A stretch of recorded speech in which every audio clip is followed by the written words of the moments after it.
Hello bachcho, let's read out the question first. The ratio of intensity at the center of bright fringe to the intensity at a point 1/4 of the distance between the two fringes from the center is. So यहाँ पर basics question है but इसको diagram के through understand कर ले तो देखिए ये दो स्लेट्स हो जाती है यहाँ से डबल स्लिट एक्सपेरिमेंट में ये हो जाती है स्क्रीन ना आपको तो पता ही होगा स्लिट टू स्क्रीन का डिस्टेंस होता है कैपिटल डी ये हो जाता है स्मॉल डी यहाँ से इस तरीके से एक लाइट जाती है दूसरे सोर्स से दूसरी लाइट यहाँ पर स्क्रीन पर पी पॉइंट पर हम मान लेते हैं इंटरफ्रेंस पैटर्न बना रही है और ये वाला जो पॉइंट होता है इसे हम कहते हैं सेंट्रल ब्राइट फ्रिंज का पॉइंट या फिर सेंट्रल मैक्सिमा का पॉइंट।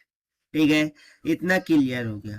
सो देखिए अकॉर्डिंग टू क्वेश्चन हमें इंटेंसिटी का रेशियो कैलकुलेट करना है at the centre of the bright fringe, यानी कि इस पॉइंट पर जो हमें इंटेंसिटी मिलती है जिसको हम आई मैक्स बोलते हैं उसका and the intensity at a point 1/4 of the distance between the two fringe from the center। यानी कि देखिए यदि मैं मानूं कि यहाँ पर एक फ्रिंज बन रही है, ठीक है, और यहाँ पर एक फ्रिंज बन रही है, सो इस सेंट्रल ब्राइट फ्रिंज से ये पहली वाली और ये दूसरी वाली इनके बिटवीन का जो डिस्टेंस है उसका 1/4 उसके लिए जो इंटेंसिटी होंगी उसके बिटवीन में हमें रेशियो फाइंड करना है।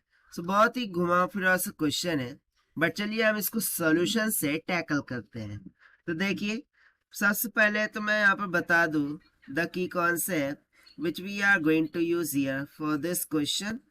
सो यहाँ पर हम कंसेप्ट क्या लगा सकते हैं, सिंपली यदि मुझे दो सोर्सेस गिवन हो उसकी इंटेंसिटीज I1 एंड I2 हो और ये दोनों इक्वल हो जाए I0 के, सो उस टाइम पर resultant intensity at a point of interference वो क्या निकल के आती है, I is equals to 4 times of I0, ठीक है, 4 times of I0 cos square of phi divided by 2, जहाँ पर फाई क्या होता है phase difference between the two fringes और यहाँ पर इंटेंसिटी के बिटवीन में फेस डिफरेंस उसको रिप्रेजेंट करता है।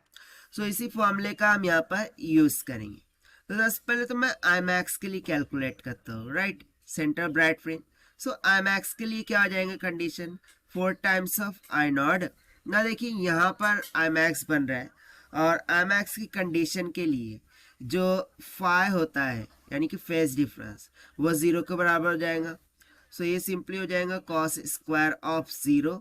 सो यहाँ से आई मैक्स इंटेंसिटी कितनी निकल के आ गई 4 टाइम्स ऑफ I0 की इक्वल। इससे मान लीजिए इक्वेशन नंबर फर्स्ट। ना सिमिलरली अब हम कैलकुलेट करेंगे इन 1/4 ऑफ द डिस्टेंस के लिए। सो देखिए बेसिकली ये दोनों के बिटवीन का डिस्टेंस 1/4 हो रहा है, सो उसका फेस भी तो 1/4 होगा।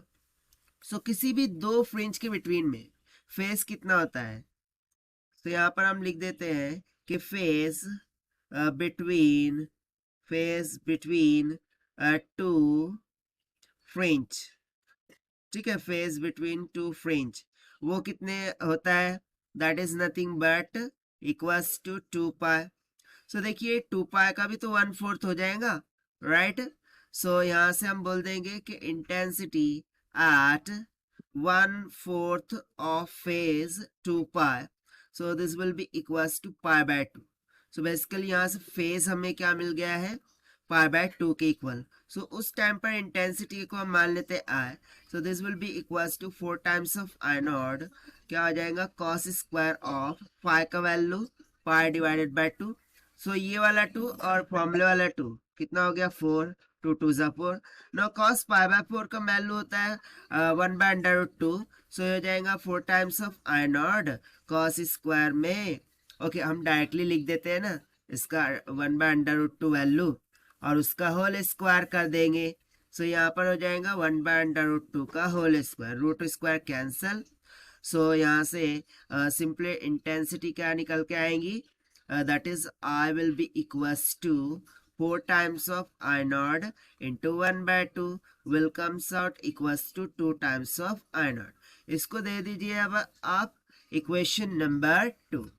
अब हमें क्या करना है इक्वेशन 1 और इक्वेशन 2 को डिवाइड कर देना है, सो हमें फाइनल जो रिक्वायर्ड आंसर है वो मिल जाएगा। सो देखिए here I am writing So dividing equation first by equation 2, so we get the required ratio I max by I is equals to, वो कितना निकल के आएगा, इक्वेशन 1 देखिए क्या दी बनती, 4 times of I not divided by 2 times of I not से आई not cancel, 2 2 ज़ा 4, यानी कि मुझे आई मैक्स इज टू आई, ये रेशियो कितना निकल के आ गया, 2:1 के बराबर, और यही हो जाएगा हमारा आंसर जो कि हमने सॉल्व किया है by using the conceptual formula of intensity से. Now let us take the option. So option C will become correct. So this is the required solution. I hope you understood well. Best of luck. Thank you.